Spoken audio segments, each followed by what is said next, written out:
quite. He even had a microphone on, everybody got quiet. I like it. Good afternoon, everyone. I'd like to call the Western Riverside Council of Governments meeting to order. Janice, roll call, please. Certainly. City of Banning. City of Calamasa. Here. City of Canyon Lake. Here. City of Corona. Here. City of Eastvale. Here. City of Hemet. City of Europa Valley. Here. City of Lake Elsinore. Here. City of Menifee. Here. City of Moreno Valley. Here. City of Murrieta. Here. City of Norco. Yes, ma'am. City of Paris. Here. City of Riverside. City of San Jacinto. Here. City of Temecula. City of Wildomar. Here. County of Riverside District 1. Here. County of Riverside District 2. County of Riverside District 3. He told me to say he's here in spirit, Thank you, sir. but not here. County of Riverside District 5. Eastern Municipal Water District. Here. Western Municipal Water District. Thank you. Morongo Band of Mission Indians. Riverside County Superintendent of Schools. Here. WRCOG TAC Chair. Here. That concludes roll call, and we do have quorum. Thank you. I'd like to ask the Mayor of Hemet to lead us in the pledge.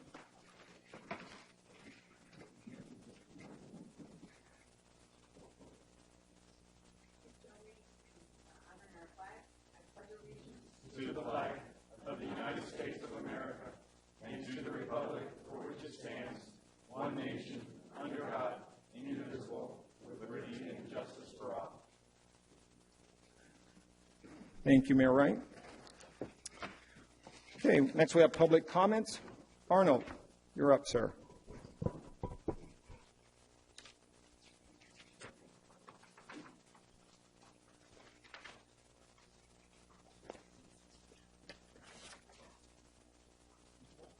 Thank you, Mr. Chairman and members of the Executive Committee. Arnold San Miguel, Regional Affairs Officer for Southern California Association of Governments. Thank you for the opportunity to encourage you and your colleagues to attend our 2016 Regional Conference and General Assembly. That's going to be May 5th and 6th at the La Quinta Resort in La Quinta. So this year's theme is Power of the Past and Force of the Future, and we'll have breakout sessions dealing with monetizing waste, the shared economy, the retiring baby boomers, disaster resiliency, housing affordability. And this year we're doing something a little bit different. Instead of having a breakout session, we're calling an innovative power hour. Just dealing with short presentations on forward-thinking topics. And then on Friday, we'll have two concurrent plenary sessions, one on California's policy priorities, and the other is on what is driving the future, dealing with what the new technology is on cars. So hopefully you'll come out and join us, encourage your colleagues to join us. Again, all elected officials registration is waived. For all GA primary voting delegates, we cover your hotel and your registration, and look forward to seeing you in La Quinta. Thank you, Mr. Chairman. Thank you.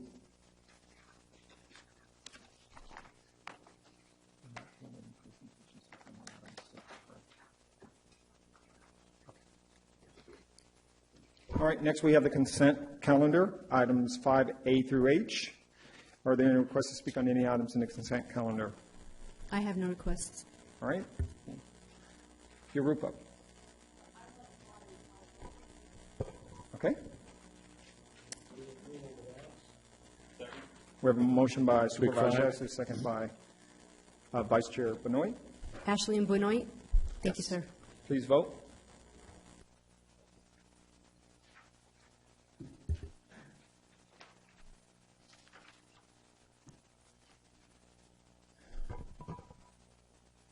And that motion passes 20-0.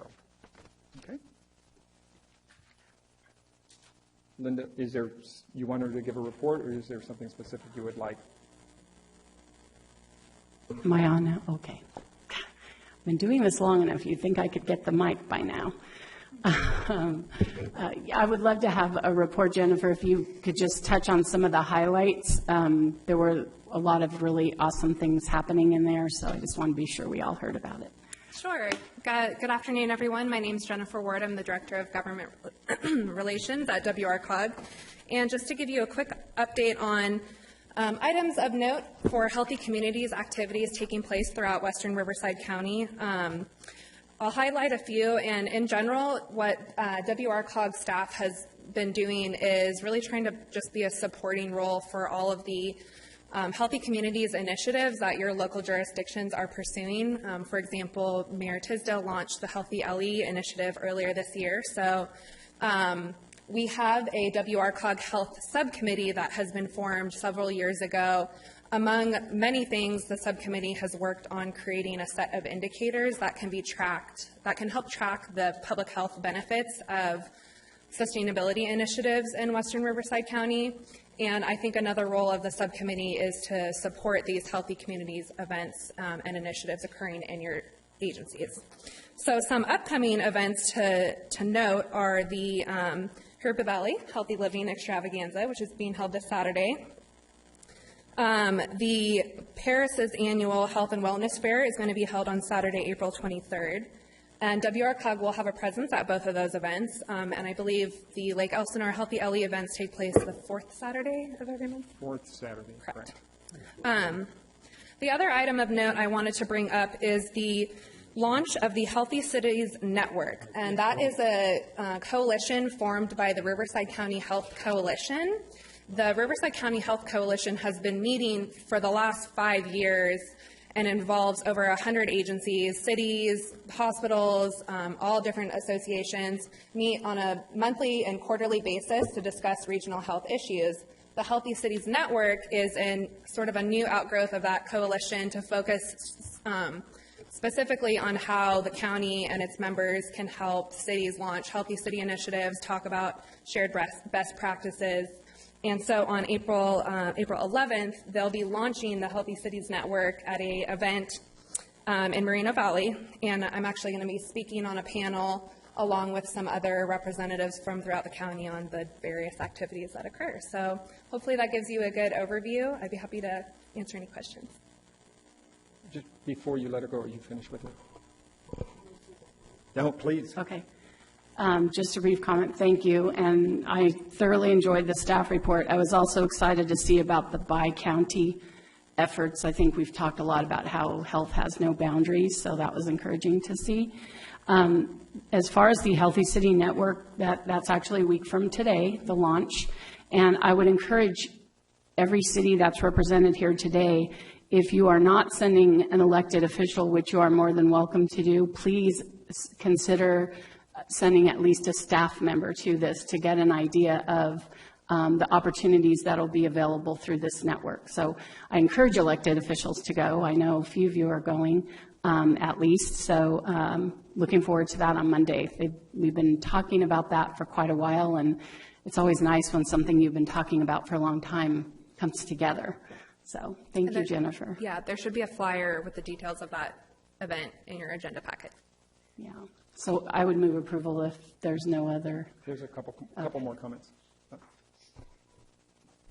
just have a question in regards to what's happening here in Riverside County. Is that also being worked with in partnership with the National League of Cities, Let's Move? Yes, yeah. The National League of Cities has a Let's Move campaign, as well as the Heal Healthy Eating Active Living, where they've been trying to get local jurisdictions to adopt the resolution. So that we're plugged into the national initiative, Western Riverside County, as well as the Coachella Valley. Yeah, because my question has to do with, I know like for us, we signed up to the national one, but it doesn't show like we're part of the Riverside one. Oh, okay. I can take that note back to the representatives and see if we can get that changed. Thanks. And I just want to say, no one else, I just want to say, I want to thank Jennifer and all WRCOG's efforts. For those that are thinking about trying to put together some kind of health initiatives program, it's really not that hard. WRCOG, Public Health, and others help. And then we also have the cities of Paris, Yoruba, and Riverside that have sort of been the leaders in our county. I think Temecula has a program now. And, of course, the great city of Lake Elsinore, which is the second oldest city in the county. And so I don't know what other cities have actually started programs, but I think Public Health's goal was to have all the cities by a certain date. I don't know where we are on that. Their goal was to have all the cities at least adopt a health resolution and or a health section of your city or county general plan. I believe they did reach their goal of the health resolutions. Almost all the cities in Riverside County have adopted one, and WRCOG actually has a template for that if anyone would like to see it. The health element in the general plan is a much bigger step, and I think only about 3 or 4 jurisdictions have adopted that. All right, and I just want to say, when we have these events, I mean, people are excited about it. So again, it's something you should consider. Thank you, Jennifer. Thank you. Thank you for not making me do too many push-ups at your event. It's all about push-ups. All right. Oops, we have a motion, and did I get a second for that? A second by Debbie Franklin? I'm a little slow today. It's just the weather, I guess. Too many push-ups. Please vote.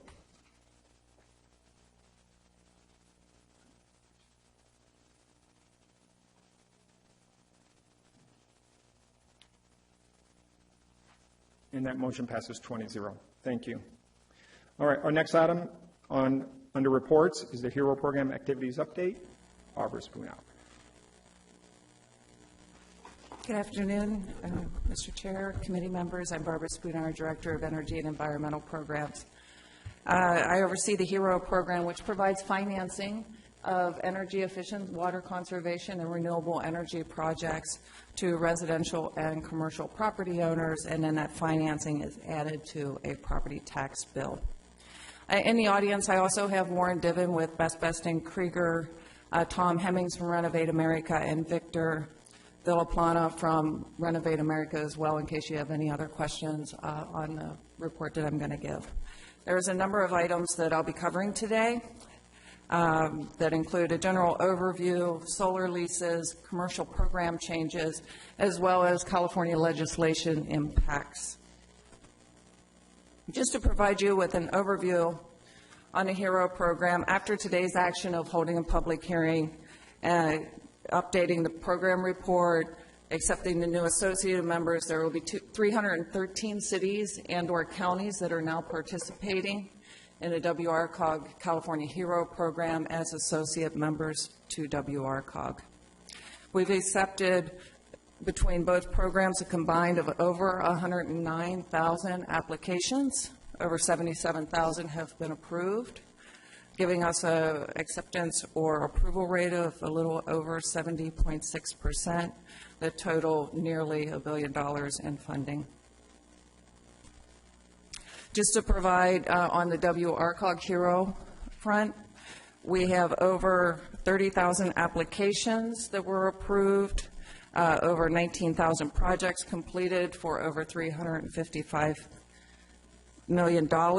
This equates to over $615 million in economic impact into the subregion, as well as over 3,000 jobs, over 728,000 tons of greenhouse gas emissions reduced, and over 268 gigawatt of energy saved in the subregion. I've provided you also with a copy of your individual jurisdiction HERO snapshot for the county unincorporated. I have been able to get those into each of your districts, so that is your district in the unincorporated area for the supervisors. For the California HERO program, the statewide, we have over 47,000 applications that have been approved with over 22,500 projects for over $549 million being completed and funded. This equates to over $950 million of economic impact into the state outside of the WRCOG region. Over 4,600 jobs being created with over 921,000 tons of greenhouse gas emissions reduced, and over 341 gigawatts of energy saved annually from the program. Next I want to cover is solar leases. In January of 2016, Renovate America has requested that WRCOG be able to use its HERO financing to finance solar leases and or purchase power agreements. For a lease, a property owner pays a fixed monthly amount to install solar panels with no money down, and they use the electricity that they generate at a fixed cost, instead of actually purchasing a system and owning it and then purchasing a maintenance agreement alongside of it as well.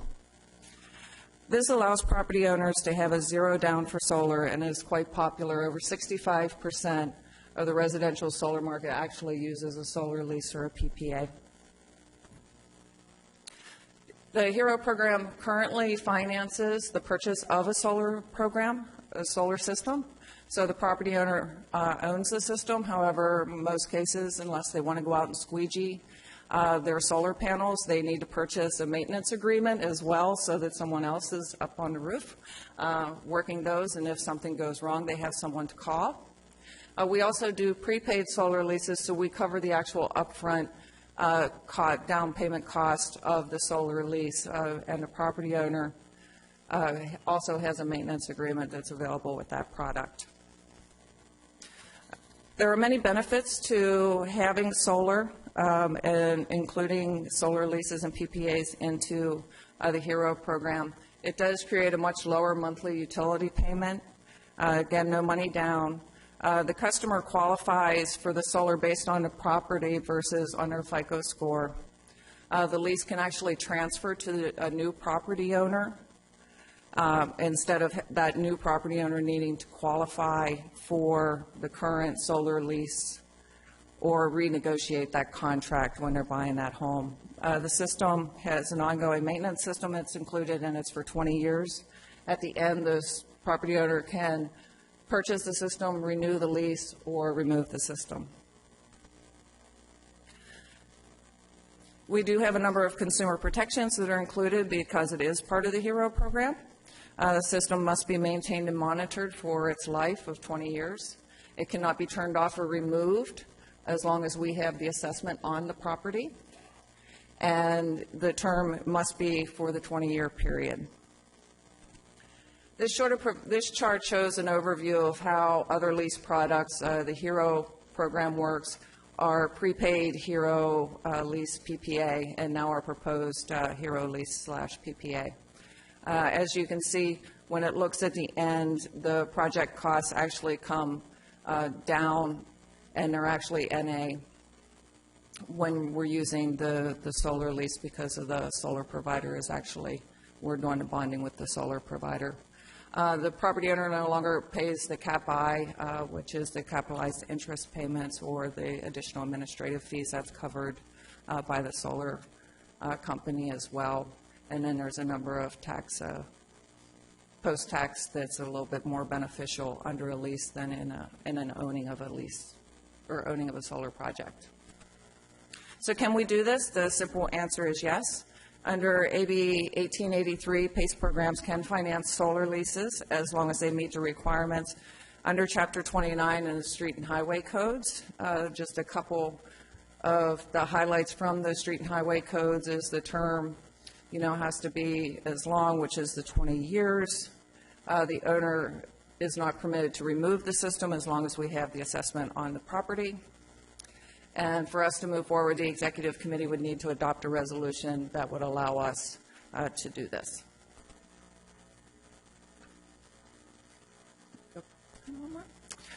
We did present in February at the WRCOG Administration and Finance Committee about the solar lease project, and they did give us a recommendation to bring forward. They had also asked that staff meet with representatives from the real estate community, which we have. The real estate representatives that we met with have been open to us having a solar lease and purchase power agreement product as part of our PACE program. They actually view it in a positive way because the new owners would not need to qualify for the solar lease under the solar lease company and or need to renegotiate that contract. They also view it as being positive in the fact that the solar terms that we deal with for our solar companies would be steady across the board and a little bit easier to understand. So as real estate agents are viewing those transactions, they would be in a consistent manner with anything that is proposed with the HERO program. The next thing I want to cover are changes to our current commercial program. Currently, Samas Capital is our financial partner for the commercial program, and they've been operating under the HERO commercial brand. Renovate America is WRCOG's residential funding partner, and they've been looking over the past 6 months to a year to expand their program outside of California, and they would like to use the HERO brand in the other states as well as in California for residential and commercial. They anticipate having a commercial product available out of Renovate in the August timeframe. So we have worked with Best and Krieger to make the necessary changes to the program reports, bond purchase agreement, master indenture, and the program handbooks. That is what is making up the majority of your agenda packet today, with all of the red lines, so that you can see just the change in, and really this is basically just a name change. We're going to go from, for SAMAS, we will be using, instead of SAMAS Commercial Hero, we will be using SAMAS Commercial for the program. And SAMAS did begin notifying their customers yesterday, actually on Friday, April 1st, of the name change and the brand change. And so we just want to make sure that we make the necessary changes so that they can keep funding projects as we move through and as Renovate moves forward in our commercial program. Legislative update. We have a number of bills that have been introduced to the California legislature this year. AB 2618, which allows PACE programs that operate under an SB 555 statute that would allow for seismic retrofitting to be an eligible financing option. AB 2428 is a solar bill that requires the Department of Consumer Affairs to adopt regulations regarding the disclosures that solar companies provide to their property owners. This would impact our program because we do deal with solar providers, because we do finance solar. The big one is AB 2693, which makes significant changes. Last month, our vice chair and second vice chair did a legislative trip up to Sacramento, and this is one of the bills that we talked about. And really, we want to work with the industries, we want to work with the real estate community, we want to work with the bankers, and if the proposed legislation needs to come forward, we want to be sitting at the table. However, this is not the bill for that to move forward. Some major issues with how AB 2693 is written. It treats an assessment like a judgment lien. By doing this, the assessment would actually be able to be extinguished after 10 years, whereas we have assessment agreements that go out 15 and 20 because we do go with the useful life of the actual product. We believe this would cause the investors to no longer see PACE projects or PACE programs as a secured way of funding projects, and we would anticipate that these investors would pull out of our programs or any PACE programs, or they would raise the cost of capital to make up for that insecurity, thus making a PACE program not a cost-effective model for any property owner or jurisdiction to operate. It also requires additional disclosures that are not relevant to property assessed clean energy assessments.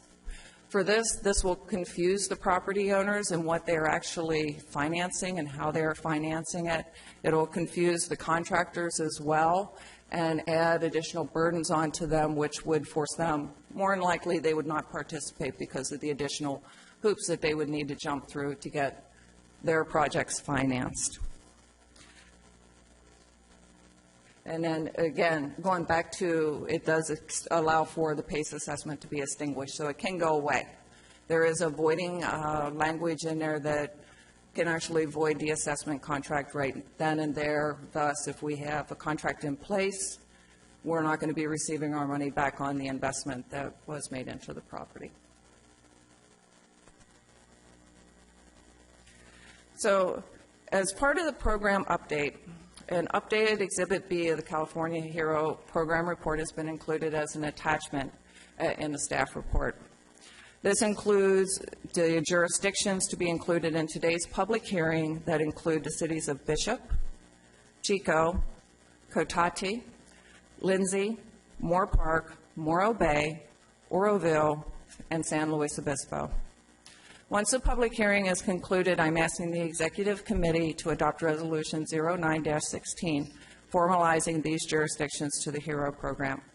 I am also asking the Executive Committee to continue the public hearing for the cities of Amador, Ione, Jackson, and San Juan Bautista until May 2nd, 2016. I am then asking the Executive Committee to accept the following cities as associate members to WRCOG: Fortuna, Gonzales, Moorland, Plymouth, Sand City, Town of Moraga, and Ukai. And then after acceptance of the aforementioned cities, I'm asking the committee to adopt Resolution 10-16, setting their public hearing for May 2nd, 2016. I am also asking the Executive Committee to adopt 05-16, Resolution 05-16, to allow WRCOG to finance solar lease and power purchase agreements within the HERO program.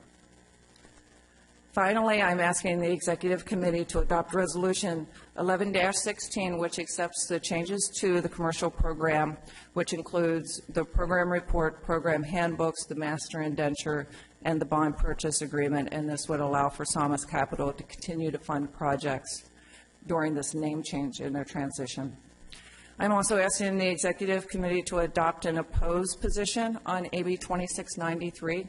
If adopted, staff will prepare a letter of opposition for our chair to sign, and we will submit to the assembly member. And that concludes my presentation, Mr. Chair, and I'd be happy to answer any questions. Thank you. You're asking for a lot today.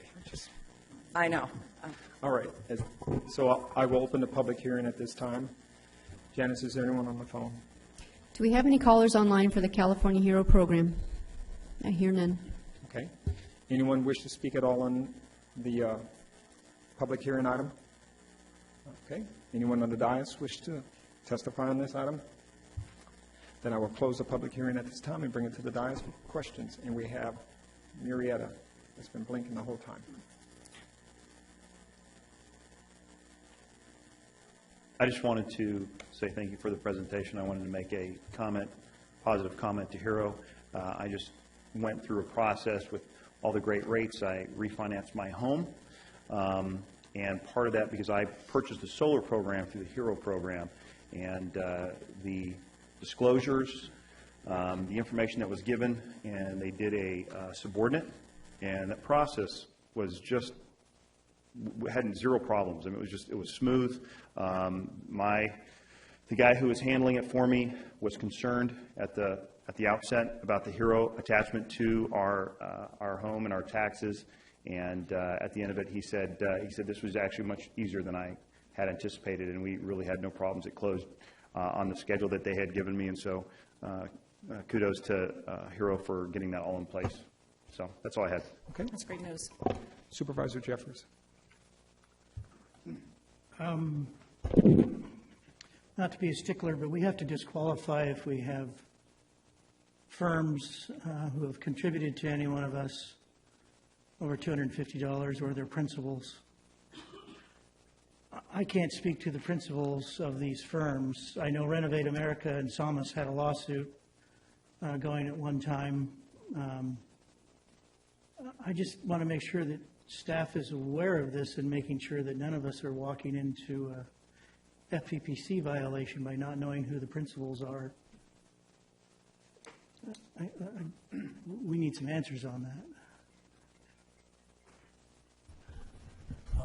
Thank you, Supervisor. In this case, we are not asking for an agreement to be authorized. The $250 disclosure requirement under the FPPC rules apply to agreements that are entered into and authorized between the agency and between RCOG and the agency. And in this case, I'm not seeing an agreement being authorized.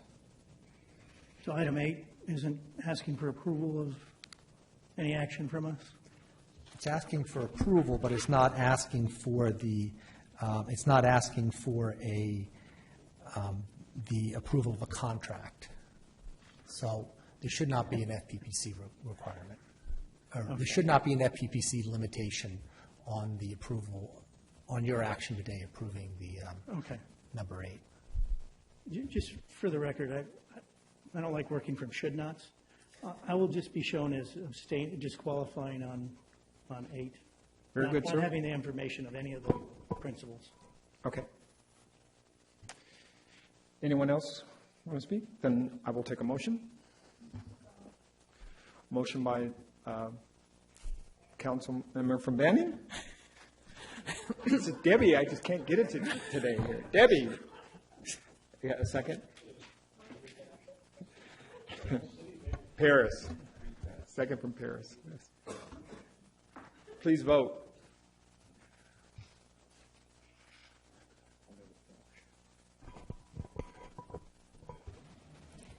City of Murrieta, please vote. I have a question, if I may, Mr. Chair. Does that, so if we're customers, that doesn't keep us from disqualifying ourselves? No, there's the public generally exception that would apply, and so no. This is just because I'm part of the general public that went through the normal process like everybody else. I didn't get any deals. Correct. Trust me, I didn't get any deals. I thought you were going to say good things about them. Stop. It was good things. I got the deal everybody else got. Okay. Did we get everyone to vote?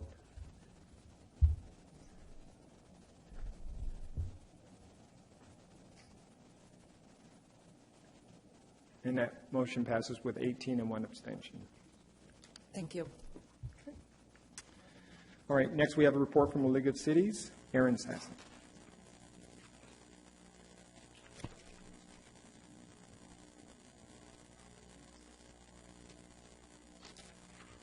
Good afternoon. Thank you for having me today. Our lobbyists have been incredibly busy the last couple of weeks trying to weed through all of the bills that have been introduced and moving forward. So I know we're a little slow in taking some of our positions, but you'll see a lot more positions coming out in the next couple of weeks and our hot bill list being updated. I would just like to give you a couple of updates. I know you just talked about AB 2693 with the PACE program. I did follow up on our end with that bill, and we do have concerns like you do. We have a meeting, our lobbyists have a meeting with the author's office tomorrow. So depending on what happens, if there's no amendments, we will be taking an opposed position on that bill. So stay tuned for us on that. A couple other items, SB 817, which is the Roth bill to fund our 4 new cities that did make it out of its first policy committee, and now it's in Senate appropriations. So at least moving forward for a little while. Not sure that the governor will still sign it, but at least we have some movement. I want to say thank you for a couple of bills that I know a lot of you weighed in on. SB 876, the homeless bill. We were able to kill that in committee last week. I know Senator Roth was one of our no votes. Unfortunately, reconsideration has been granted for this bill, though. So while it was dead in committee, it's now revived. So just keep making sure that you're telling your legislators we want them to vote no. Senator Roth is our senator that we really need to encourage him to keep strong on that voting no. Not sure if there'll be some amendments to the bill, but it's definitely not dead at this point. Another bill that we had a lot of success with is AB 1707 by Assemblyman Linder. This was the Public Records Act bill. I know we had overwhelming response from our cities. The bill has been significantly amended because of all of that opposition. So at this point, I think we're likely to go neutral. So just thank you with that, but stay tuned on that as well. I know in the past, several of you have asked me about Assemblywoman Melendez's sober living bill, AB 2255. The League has taken a support position of that bill. They have our letter on file, so you're welcome to use that as a sample if you want to support that as well. Another bill that I know I talked about in the past is SB 897, also by Senator Roth. This is the bill that would extend the workers' comp benefits for public safety from 1 year to 2 years. That bill has also been amended just recently. We still have concerns with this bill and we still are opposed, but he has narrowed the scope dramatically for this bill. So it would be a catastrophic event at the hand of somebody else. And so it's, like I said, it is very narrow, but it still could have significant costs for your city. So still would want to encourage you to oppose that bill. 2 other items I know I brought up in the past as well. I just wanted to bring them up again. AB 2220 is a bill that the League is sponsoring. This would allow cities with 100,000 population or more to go to district-based elections without an election if you so choose. So you could do it by ordinance. Another bill which was amended It's AB 278. It's the Hernandez bill that used to require you to go to district-based elections if you're 100,000 population or more. It's very similar to AB 2220 now. He amended it so he would allow cities to go to district-based elections with an ordinance, but there's other requirements in his bill. So at this point, we are supporting the Cooper bill, AB 2220, and we're not taking an official position on AB 278 at this point, but we have significant concerns. It would require your planning commission to approve the districts. There's a lot of strings attached to it, so my recommendation for all of you is to support the Cooper bill, AB 2220, and if you want to oppose the Hernandez bill, you can do so, or at least lay off of it, but if you're going to pick one over the other, we definitely support AB 2220. Kind of complicated. He wants to have this go. It's very political, so that's why if you want to take an opposed position, feel free to do so. Our lobby day is coming up on April 27th. If you haven't registered, please make sure you do that. I'm setting up meetings with our legislators up in Sacramento. We'll have a legislative reception, but it's always a really good day for us to go up and remind them that, you know, we have a voice. We want them to keep voting for things that we're supporting and opposing. So, like I said, if you haven't registered, it's still open to do so. And then May 9th, we have our next division meeting. The city of Palm Springs is hosting us. It will be 5:30 p.m. at Spencer's Restaurant in the city of Palm Springs with 6 p.m. dinner. I'm not sure who our speaker is going to be yet, but that information should be coming out shortly.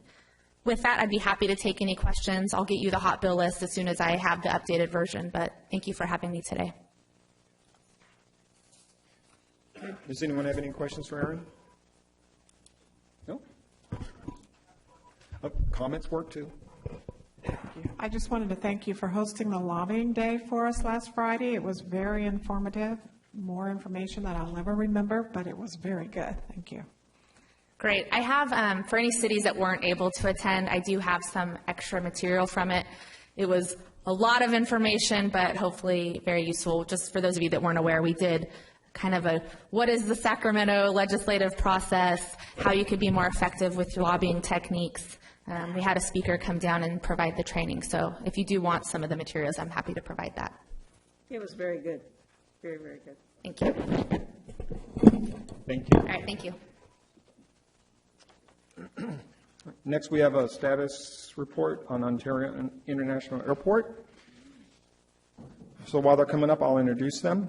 Councilman member Alan Wapner has been a member of the Ontario City Council for over 21 years.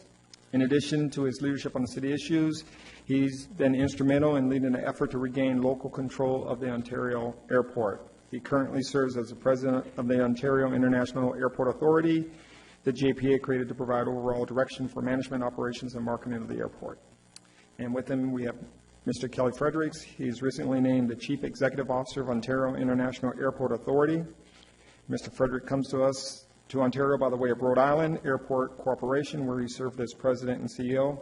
I think Ontario covers all of Rhode Island, doesn't it? Probably. Just saying. It's a little small up there. He has over 30 years of aviation industry experience and brings a wealth of knowledge to our region. We thank both Councilmember Wapner and Mr. Fredericks for joining us today to provide an update on the Ontario Airport. So welcome, gentlemen. Thank you, Mr. Chair.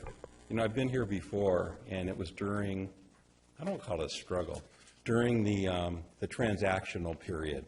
And I'm happy to see that the transaction's been consummated with the City of Los Angeles. And now we're in the stage where we're in the process of transferring the operating license from LA to the Ontario International Airport Authority through the FAA. A great deal of the credit goes right back to you folks. And I've told many people this, is that the County of Riverside really stepped up. And I can tell you, after many conversations with Mayor Garcetti, he specifically cites the Riverside support as one of the reasons that he agreed to the transfer. So to all of you and to your colleagues, I want to thank you, because this is our airport, and it was because of your hard work and support that we were able to achieve the transfer of local control.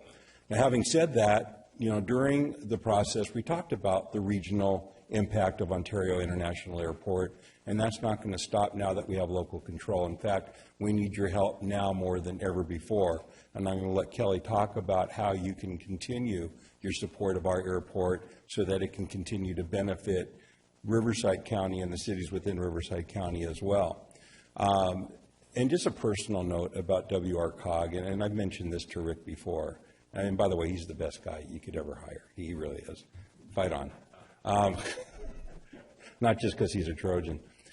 You know, being in office for 21 years, I've had an opportunity to observe many COGs throughout the state, for that matter, throughout the United States.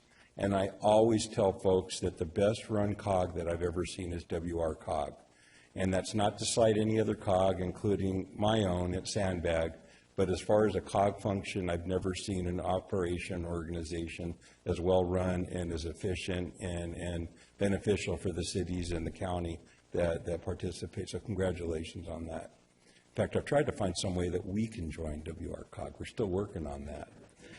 Anyway, it's my pleasure now to introduce Kelly Fredericks. Kelly is our first Chief Executive Officer for the Ontario International Airport Authority. He's going to be representing all of you when he runs the airport, and he's going to give you an update as to where we are and what you can expect in the future. Kelly. Thank you, Alan, and Mr. Chairman, members of the WRCOG. Thanks for allowing me to be here. I am from Rhode Island. 6 to 8 inches of snow yesterday. Snowing again today. I think you know where I'm happy to be right now.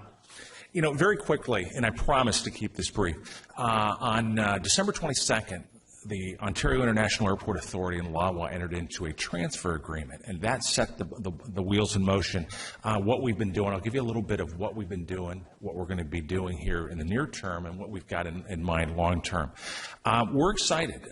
Since December 22nd of 2015, we have, and a great team of consultants have been putting together what's known as a transfer agreement. That has to get passed by the Federal Aviation Administration. It is a document that is currently about this thick and continues to grow. And if all goes well, which we're on track, on schedule for a July 1st transfer, that document will be submitted to the FAA later this month. We'll go through another review process. Hopefully we'll hear back from them towards the end of May. We will then notify the Los Angeles World's airports that we are going to proceed with the transfer. And again, we anticipate the transfer to take place. We'll get the keys to the castle on July 1st of this year, and we're excited about that. The Ontario International Airport Authority is a startup company in many respects, and under local control, beginning July 1st, we will immediately turn into a turnaround company. And one of the things that I like to tell people when I give them a little bit of the timeline is that in January of 2013, Alan and the Board of Directors adopted and approved the strategic development plan, strategic business plan for the Ontario International Airport Authority going forward. It has 4 key components, and I'm not going to go through all of them, but I do want to touch on. The first one is reducing airline costs. It's too expensive to do business at the airport right now, and we've got a whole host of opportunities ahead of us to do just that, whether it's the outsourcing of some of the work that's presently being done in-house, it's right-sizing the staff going forward, and there's a myriad also of the ability to counteract that with cost reductions, but as well as revenue enhancements. The second component that we're going to be focusing on is, in fact, airport business improvements. Whether it's, we have over 1,700 acres of property, about 700 acres of that property is developable, and we think we're ideally suited for growth at the airport, accommodating future demand however it relates to the aviation business, be it passenger, be it cargo, be it some sort of transportation logistics as we move forward. It's also, I'd like to underscore, that's again emphasizing the transportation hub nature of the facility. The third component, and I think I'm probably stating the obvious, is air service development. We've got to improve our air service development options, and that's all commercial. That is also cargo. When we say air service development, we're also talking about cargo, but it's also our corporate aviation, which is in many respects our business front door, first impression or last impression. And the final element that we're going to be focusing on going forward, and actually let me step back for 1 second. From a business perspective, in addition to the aspect of property development, we've got a myriad of things that can be done in and around the terminals, whether it's ground transportation improvements, concession improvements, interior, exterior advertising opportunities. So there's a plethora of revenue opportunities as we go forward. And we're required, all of the revenues that are generated at the airport, we're required to reinvest them back into our facility. So it's a great economic cycle for us. The final component touches on customer service. We've got to enhance customer service, the customer experience. It just is not there. And some of the basics as far as the signage and wayfinding, we think we can make dramatic improvements. Again, I touched on ground transportation. We think that there's a number of opportunities for us from a multimodal perspective as we move forward. And also we're going to be partnering with the regional tourism agencies to look at a whole host of different marketing and advertising campaigns as we go forward. Still a work in progress, but working with the board of directors, we are going to be formulating an aviation advisory committee, and I think it's going to be comprised of kind of a technical operational committee. A second one will be ground transportation, multimodal aspects, and the third component will be marketing and advertising. And I think the last two most definitely we would certainly welcome, and probably will be reaching out to various members of this group going forward and hope for some sort of participation on it. I guess I'll close by saying that why we're excited. Our airport is underserved, it's underutilized. Under local control, the airport is our only priority as we try to optimize its economic impact going forward. And whenever I get a chance to come before a group like this, you always have to make an ask. Not looking for a big check, although we will certainly accept them. But really, we're hoping that, and as I'm the Rhode Islander, the consummate outsider, and what I've seen, what the community support, the regional support I've seen for this facility, I've been in this business for fast approaching 35 years, and I've never seen anything like it. Amazing partnerships. I really, as an outsider, need to thank you for your continued support, and we really look forward to partnering with you going forward. Now, again, why we think we'll be successful, we don't think we're going to necessarily be competing with our regional airports. We think that we're the only unconstrained airport in Southern California. We are very, very confident that the aviation industry wants to, the demand is here. It's got to go somewhere, and we think that Ontario makes the most logical choice. So much more information coming to you in the weeks and months to come, but I certainly hope that we have the opportunity at your convenience to appear before this group again to provide periodic updates, but we really appreciate your support, and I would welcome any questions.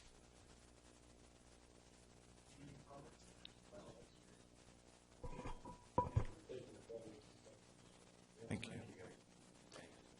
Thank you very much. Thank you, gentlemen.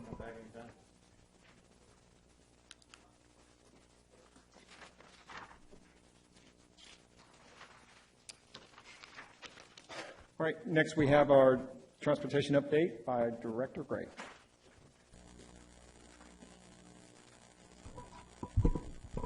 Good afternoon, members of the board. Christopher Gray, Director of Transportation. I want to start off with fun things. And a lot of times we talk about TUMF, but I got to go to a ribbon cutting, and it was very exciting. It was in the city of Banning. I am the person close to the ribbon, but not holding the scissors. They didn't let me hold the scissors. But it was a very positive experience. You know, we often decry there's not enough funding for transportation. I'm not to say that's not true, but it was a very fulfilling experience to come out. TUMF provided a roughly $3 million for the Sunset Avenue grade separation. The project is open to the public, and it provides a lot of key benefits. Grade separations keep cars away from trains, which is a really good thing. And so this is a critical project for the city of Banning. One thing I want to highlight is that it was also a tremendous jobs generator. There were roughly 100 people working on that project.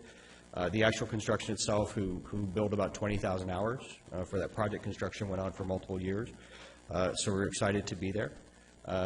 Another project is another event that occurred last month is the groundbreaking for the Clinton Keith Road, and this was in the Riverside County, but we'll go ahead and get the video queued up.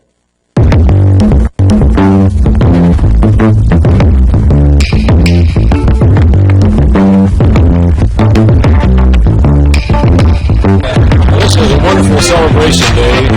The City of Banning and the Riverside County Transportation Commission and other agencies, Riverside County, have been working on this for almost 20 years. and finally we've got this completed. Not only completed, but on time and pretty much on budget. That's rare, and it's really gratifying to just a regular citizen, and even more so to me as a councilman, that that's happened. It takes a lot of work to do projects like this, and you have to coordinate switching of the railroad tracks and a lot of other details. But boy, it's really a beautiful testament to this area, to the heritage of Banning, and it's something I think really for this community to be proud of. Just cut the city in half.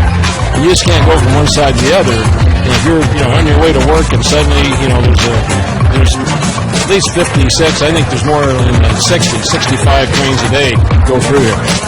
WRCOG, RCTC, the cities, the county, all of the organizations working together can help get these things done that no particular one agency can do themselves. It's a wonderful thing when you see the community come together, when you see like the city of Banning, the county of Riverside, you see the mayors getting involved and all these political influences all coming together, along with the rail system, all coming together to provide one specific thing that will help the community. It's wonderful to see that. This is a wonderful project for a city that's really has a lot of economic life ahead of it.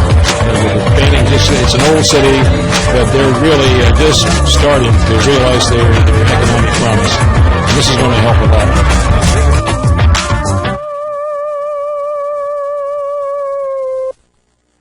So our second event was the groundbreaking for the Clinton Keith Road.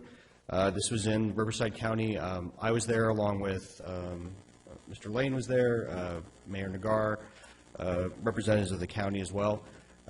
And we have a picture of some junior engineers. The nice thing was that the county at the end let some people from the neighborhood come by. And hopefully these are, especially the two young ladies on the end, did a really great job. So to get to some of our other items, we're continuing work on our TUMF Nexus study update. We are still on schedule to have a draft study done at the end of the summer. We're working very closely with all of your staff members to get input on things such as the network, the cost assumptions, updated data from SCAG. We're going to be meeting with our Public Works Committee to present unit cost data. We'll be having, as I said, still on schedule. And then we anticipate you all taking formal action on this in the winter with the fee, any updates to the fee taking effect by the middle of next year. We've also been doing extensive outreach efforts, so we've been offering up to have WRCOG staff go to any member agency that wants us to take advantage of this. We have been talking about the TUMF program. Our experience was in one-on-one meetings I was having that there were a number of agencies that we hadn't done a very good job explaining how the TUMF program works. We've had workshops in Banning, Corona, Eastvale, Hemet, Lake Elsinore, Menifee, Moreno Valley, Murrieta, Norco, and Wildemar. And we'll be having some workshops coming up in Temecula, Riverside, and Calamasa. What came up at these workshops were there's some feedback on the program. Everyone said obviously they want more TUMF money. But specifically, we got feedback that we need to do a better job of repaying the cities in a timely fashion. We need a little bit more clearer on some language. And so in response to that, we provided the cities with a set of frequently asked questions that they could hand out at the counter. One of the items of feedback we got was that while our cities do a great job of collecting the TUMF, they're often asked to defend the TUMF. And so a developer will come in, maybe understands the program, and sometimes they're not very nice about asking questions. So we were very clear about giving them a set of, really an FAQ or a set of questions, and then also directing if those folks have questions on the program, they really should be contacting us. And then we've also been doing some updates to our administrative plan to address our jurisdiction comments.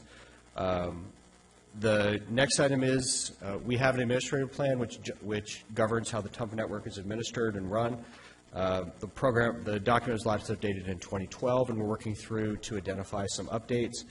Many of these are items that either legal counsel has said is problematic for the program or local jurisdiction. So, for example, we have talked to cities and suggested perhaps that if they grant an exemption and we verify that exemption, perhaps that's not subject to further review. That's something they'd be interested in. Guest dwellings seem to be problematic, also the way reimbursement agreements. So staff has developed a series of edits to our plan, which will be brought to our committees. And then The idea is that we'll be asking you to vote on these roughly in about 2 months once they've made it way through our Public Works, Planning Directors, Admin and Finance, and City Managers. Another effort is we have received a grant to do a regional active transportation plan. We just wanted to let you know that the work is continuing on that. Our consultant is finalizing a review of the existing conditions, and then we'll also be distributing a survey to get feedback on active transportation facilities. One specific item we want to ask in our survey is which of our existing trails do people feel serve them and which ones do not. So I also wanted to let everyone, all of you know that if your city, for example, is going to be doing a bicycle plan or a general plan, we're collecting a lot of data that would be useful to you. So instead of you collecting it twice, we'd be happy to share that all with you. So once we have a existing conditions report, we'll be providing that to the other committees as well as this committee. And then finally, I want to bring everyone's attention that we're going to be doing a series of bicycle safety workshops. These workshops are going to be put on by the Riverside Community College District. Robert Grajada, who's our primary contact there, he is going to be facilitating these workshops, and we're using a program called Cycling Savvy, which is intended for adult cyclists. So instead of little kids, school kids, this is really for adults who need to be riding their bikes to commute to and from work. And so this is a national program, and we have hired the community college, and they'll be doing these workshops throughout the WRCOG region. Our first 2 workshops are scheduled in the city of Riverside, May 20th, and then we have one in the city of Moreno Valley the following weekend. So this item is presented as a receive and file. I'm happy to answer any questions you may have at this time.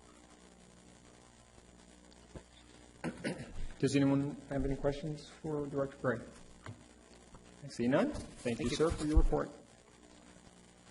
All right, next we have a report from WRCOG TAC Chair. My screen went blank on me. Thank you, Mr. Chair. The City Manager TAC did not meet last month, so I have nothing to report. Thank you very much. Okay.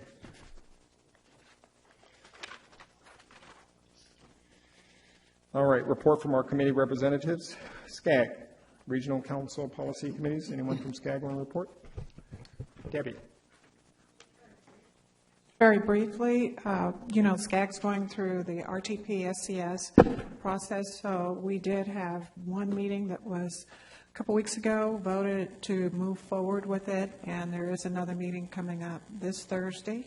The final vote is in July, I believe, for it. Okay. That's it. All right. Muretta, did you change your mind? Anyone else from SCAG? Okay. Ben, do you have anything to report from air quality? Sure. Just want to like to give everybody a quick update. We did hire Wayne Nastry as our temporary executive at AQMD. We will be doing a national search.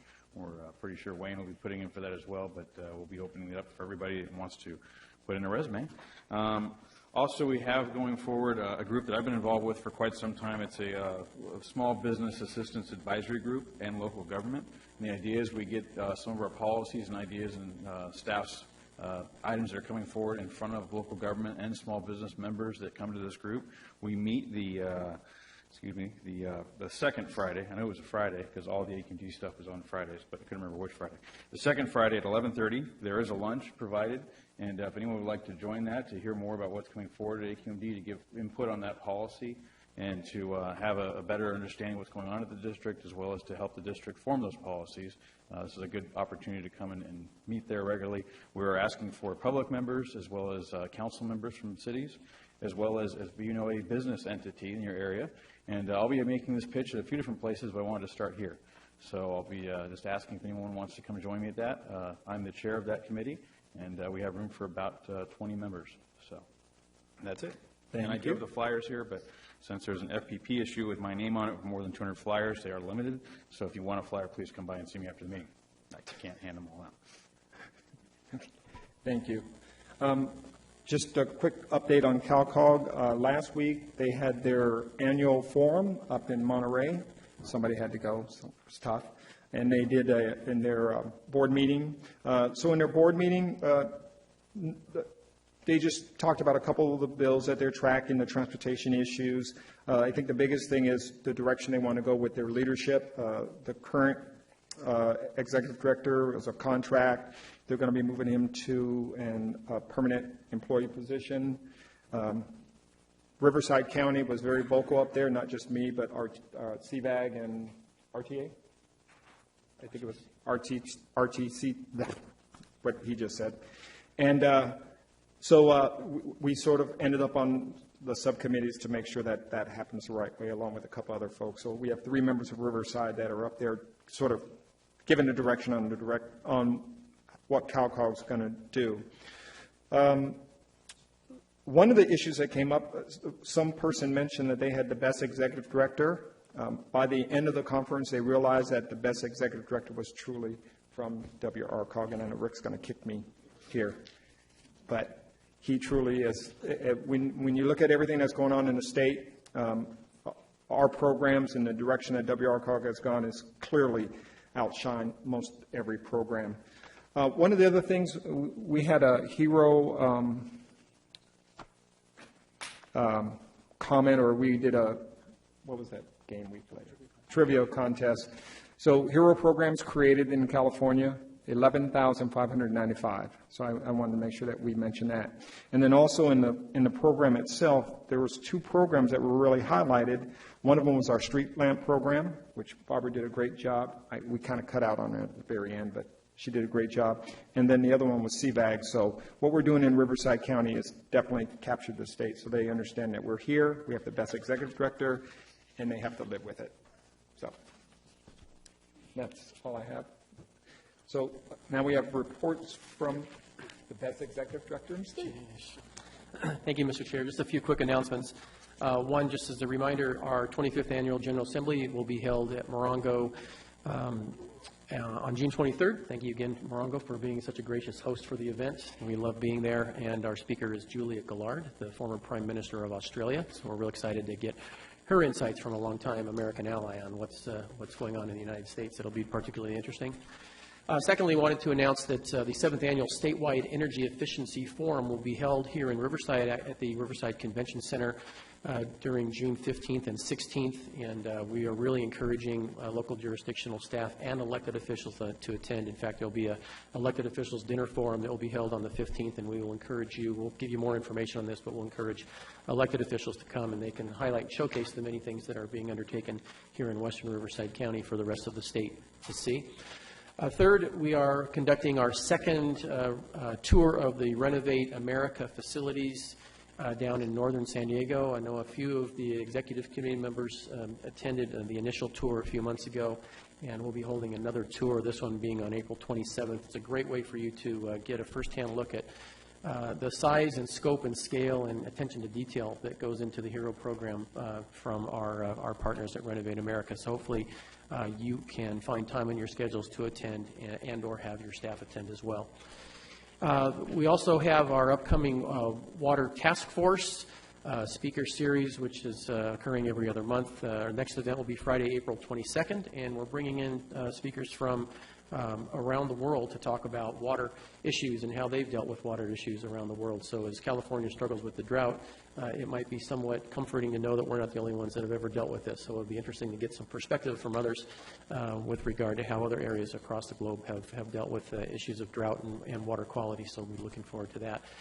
Lastly, wanted to mention, and Jennifer provided a presentation to you last month, but the Public Service Fellowship, which is funded by WRCOG, we anticipate that it will be launching this month. I think initial rollout with UCR, and then timing issues will have CBU, Cal Baptist, moving on the fellowship a few months afterwards. So we're real excited to see this program move ahead, and particularly excited to place a high-level fellow from one of the 2 universities within your local jurisdiction or agency. So we'll be continuing to advertise that, and we're just in the process of finishing up the advertising brochures that will be distributed to students at the 2 local universities. So we'll give you updates on that as it progresses, but that's something we're really looking forward to seeing come to fruition. So with that, that concludes my report. Thank you. Any items for future agendas? Okay. Any general announcements? Amen. I couldn't leave tonight without inviting you all to Ramona Pageant this year. Remember that this play was revised last year from a Hollywood producer. And so come out and see Ramona for the first time, even though you've seen it before. It'll be much more exciting. And if you would like tickets, please let me know and provide those for you. And we hope to see you. It starts April 16th, weekend of April 16th through each weekend in April and the first weekend in May. So please come out and join us. Thank you, Mayor. Harris. Last Thursday was the groundbreaking ceremony for our new community garden on City Hall campus. It was very well attended. We got to plant spinach and kale and lettuce, and we have a wonderful recyclable bins there that Eastern Municipal Water District provided. And I know Jennifer mentioned before about our annual health fair on Saturday, April 23rd. The health fair starts at 10 a.m., but if you really want to get healthy, at 8 a.m. that morning, the Paris Elementary School is having their annual 5K run. So you can come out and do the run with the children before the health fair, come in and get screening. And that same day on City Hall campus is Relay for Life for the Cancer Society. So then you can do some laps around Foss Field. So come on out, spend the day with Paris, and have a wonderful, healthy time. Thank you. Thank you. Anyone else? All right. Our next meeting is May 2nd, 2016 at 2 o'clock here. And I'd like to close the meeting in memory of James Venable. He was 3rd District Supervisor, and he was on his executive committee chairman from 2002. So with that, we'll adjourn.